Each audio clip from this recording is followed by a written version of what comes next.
Here's a variable expression that contains parentheses. You will see a 5n, a 4n, a 3 and 8, and a 2, but none of those terms can be combined yet because the 3 in the parentheses, of course, means multiplication. So in a sense, that entire expression above the red line is a separate term. So right now the 5n is a term. The 3 times the sum of 4n plus 8 is the middle term, and the 2 is a term. But there is a way we can simplify this expression. We'll apply the distributive property, as shown with our handy little red marks. We'll do the 3 times the 4n and the 3 times the 8, as shown, and that, of course, will give us a 12n and a 24. Now we have 4 terms. 2 of them are variable terms with n. 2 of them are numerical terms. We mark the like terms. We combine them, and we've simplified it from a rather complicated expression at the top to just 17n plus 26 at the bottom. Here's one, very similar to the first one, but the term on the left, instead of being 5n, it's 5, and the term on the far right, instead of being just a 2, it's now 2n.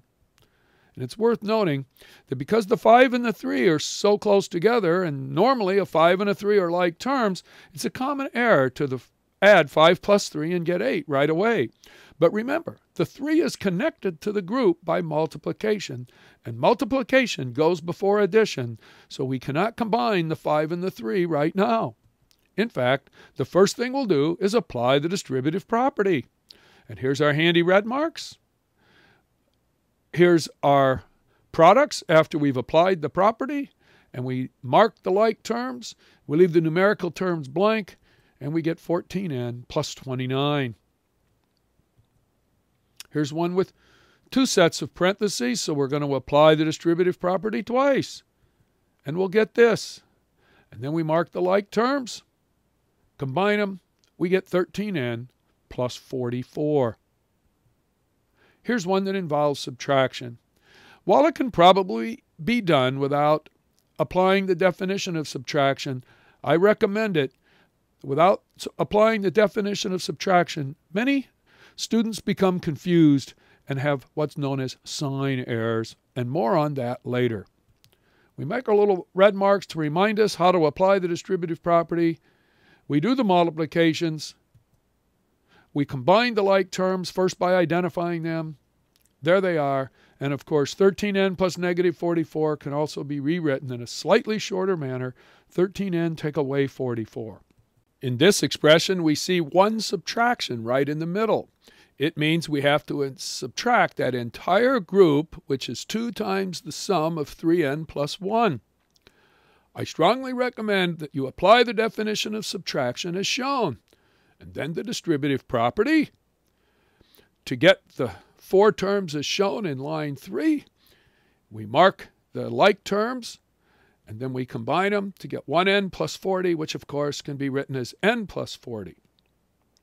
Students who do not apply the definition of subtraction often miss the term that I just circled. They often get positive 2 there instead of negative 2.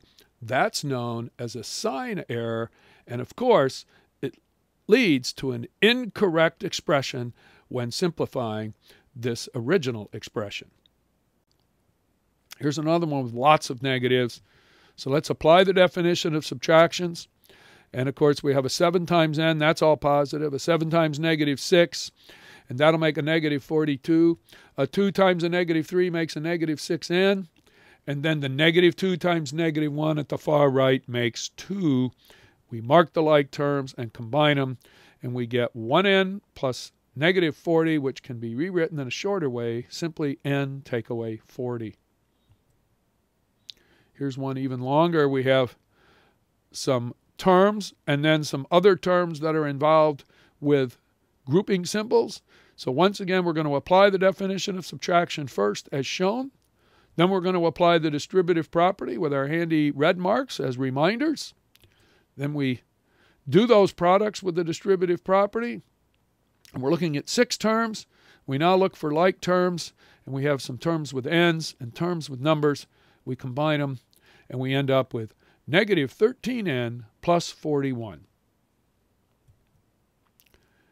Here's an interesting problem. It's 9n, take away the entire group, 4n plus 6. That means we need to subtract everything in the group.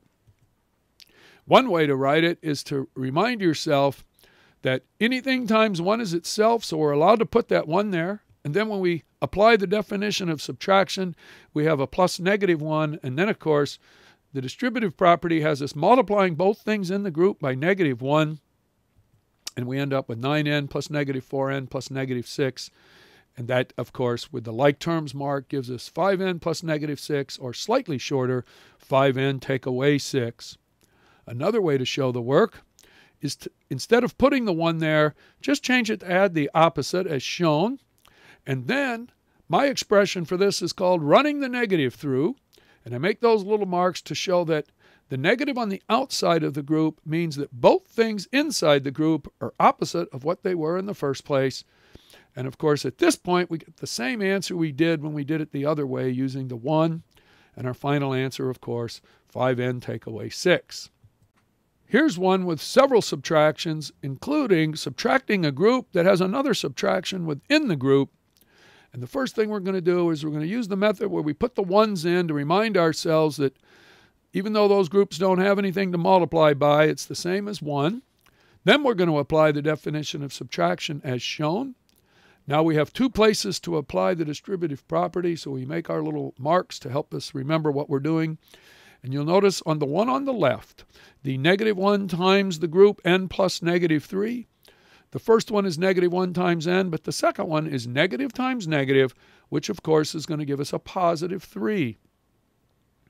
And now we've completed applying the distributive property. We're going to mark up the like terms as shown. We're going to combine them, and our final simplified answer is -9n plus 2. Here's another application of the distributive property that was discussed in a previous lesson. 14n plus 35, all divided by 7. It means both terms get divided by 7 because the horizontal fraction bar, also known as the vinculum, is also a grouping symbol. But as we discussed in an earlier lesson, another way to write this is 1/7 times the group, because dividing by 7 is the same as multiplying by the reciprocal. So it's another application of the distributive property.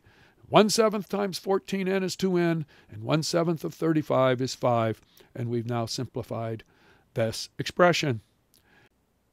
In the final example for this lesson, we're looking at an expression similar to the previous one, but we see subtraction in the numerator and a negative in the denominator. So from line 1 to line 2, we've done 2 things. We've rewritten the divide by -4 as multiplication by the reciprocal, which in this case is -1/4. And we've changed the subtract 36 to add the opposite, or in this case, plus -36. Then we perform the multiplications, first by marking with our red arrows to help us know what to do. -1/4 of 24n is -6n. -1/4 times -36 is 9. And here is an acceptable simplified answer. It's true because of the commutative property. You could write 9 plus -6n. And then the preferred shorter way, 9 take away 6n, is also acceptable. But the first way, -6n plus 9, probably is the most customary because the variable term is written first, followed by the numerical term 9. But any one of those final 3 expressions is usually considered an acceptable way to simplify the expression at the very top. In summary, to simplify a variable expression, first, change the subtractions to add the opposite, then apply the distributive property as necessary, and finally, combine like terms.